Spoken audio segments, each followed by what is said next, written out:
વર્ષની સૌથી ભયાનક રાત કાળી ચૌદશ વિશે તો તમે જાણતા જ હશો।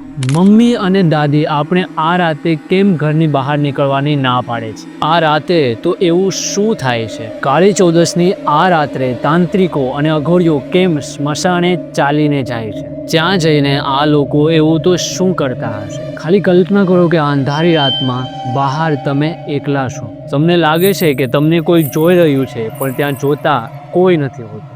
બસ રહસ્યોથી ભરેલા પવનોના લીધે કાનમાં અજીબો ગરીબ અવાજ આવે છે। કાળી ચૌદશની આ રાત કેમ આટલી રહસ્યમય અને ભયાનક લાગે છે? સૌપ્રથમ ચેનલને સબસ્ક્રાઇબ કરી લો અને ચલો અંત સુધી મારી સાથે આપણે ડૂબી જઈએ કાળી ચૌદશના રાતના રહસ્ય અને કાળા જાદુ કરવાવાળા તાંત્રિકો અને અઘોરીઓના વિશ્વમાં। બ્લેક મેજિક, ટોના ટોટકા, અઘોરી પરંપરા અને તાંત્રિક વિધિ વિશે વાત કરતા પહેલા તમને આ રાત વિશે થોડી માહિતી આપી દો। દિવાળીના એક દિવસ પહેલા આવતી આ રાત વર્ષની સૌથી ભયાનક રાત માનવામાં આવે છે। આ રાત્રે ચંદ્ર અદૃશ્ય થઈ જાય છે, તારાઓ આકાશમાં ઝાંખા થવા લાગે છે અને રાત ઠંડી અને શાંત હોય છે। માન્યતા અનુસાર આ રાત્રે આધ્યાત્મિક વિશ્વ અને આપણા વિશ્વ વચ્ચેનો પડદો તૂટી જાય છે અને આના કારણે નેગેટિવ ઉર્જા અને દુષ્ટ આત્માઓ વધુ સક્રિય થાય છે। ભૂત પ્રેત વધુ સ્વતંત્રતાથી ફરી શકે છે।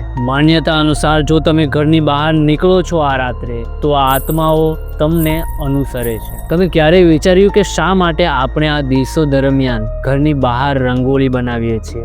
બસ આની પાછળ એક જ કારણ છે કે કોઈ પણ નકારાત્મક ઉર્જા તમારા ઘરની અંદર પ્રવેશી ના શકે। માનો યા ના માનો, જો દુનિયામાં ભગવાન, દેવી દેવતાઓ જેવી પોઝિટિવ એનર્જી રહેલી છે તો એ વાત પણ તમારે માનવી જ રહી કે દુનિયામાં જાદુ ટોના, કાળી વિદ્યા જેવી નકારાત્મક એનર્જી પણ રહેલી છે। કાળી ચૌદશની આ રાત બે લોકો માટે અગત્યની હોય છે। પ્રથમ, કાળા જાદુ ટોના ટોટકા કરવાવાળા આદમી, સ્ત્રી અને તાંત્રિકો માટે, અને બીજું અઘોરી સાધુ માટે। પહેલા આપણે કાળી વિદ્યા કરવાવાળા આદમી, સ્ત્રી અને તાંત્રિકો વિશે જાણીએ। કાળી ચૌદશની મધ્યરાત્રિએ જેવા બધા લોકો સૂઈ જાય છે, અંદાજિત 1 વાગ્યા પછી આ લોકો ઘરની બહાર નીકળે છે અને આ કાળી વિદ્યાના જાણકાર સ્ત્રીઓ, આદમીઓ અને તાંત્રિકો એક જગ્યાએ એકઠા થાય છે અને ગામની ભાગોળેથી સ્મશાન તરફ ચાલી અને આગળ વધે છે। અને એવું પણ માનવામાં આવે છે કે જે આ કાળી વિદ્યાના જાણકાર લોકો જે પથનો ઉપયોગ, જે રસ્તાનો ઉપયોગ કરી અને જાય છે, એ જ રાત્રે કોઈ પણ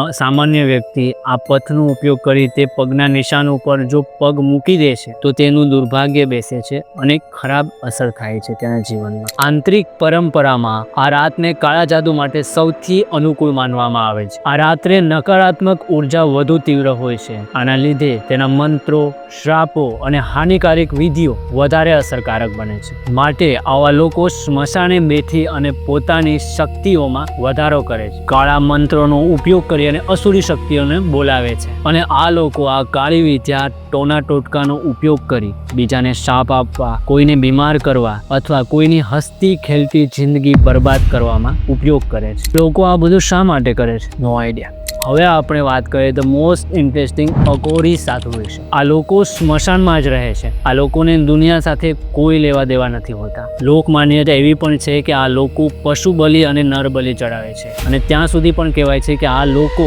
મનુષ્યનું માંસ ભોજન તરીકે ગ્રહણ કરે છે। અઘોરી સાધુઓ કાળી ચૌદશની રાત્રે મનુષ્યના હાડકાઓ સાથે અત્યંત તીવ્ર વિધિઓ કરે છે, કાળ ભૈરવ અને મહાકાળી માની ઉપાસના કરે છે। અઘોરી સાધુ વિશે એવું પણ માનવામાં આવે છે કે આ કાળી વિદ્યાના સુપ્રીમ માનવામાં આવે છે, પણ અઘોરી સાધુ આ કાળી વિદ્યાનો ઉપયોગ મોક્ષ મેળવવા માટે, ઈશ્વર સાથે સંવાદ કરવા માટે કરે છે, ના કે કોઈ પણ વ્યક્તિને હાનિ પહોંચાડવા માટે। આ બધી વાતો તમને ડરાવશે પણ સાથે તમને વિચારતા પણ કરશે। જેમ મેં તમને પહેલા કીધું, પોઝિટિવ એનર્જી છે તો ત્યાં નેગેટિવ પણ હોવાની, અને કાળી વિદ્યા, બ્લેક મેજિક જેવી નેગેટિવ એનર્જી છે આ દુનિયામાં તો હંમેશા ત્યાં મહાકાળી, શક્તિ, દેવી દેવતાઓ જેવી પોઝિટિવ એનર્જી પણ રહેવાની। માટે જ રાત ગમે તેટલી ભયાનક કે અંધારી કેમ ના હોય, સવાર થશે જ, પ્રકાશ આવશે જ અને અંધકાર જતો રહેશે.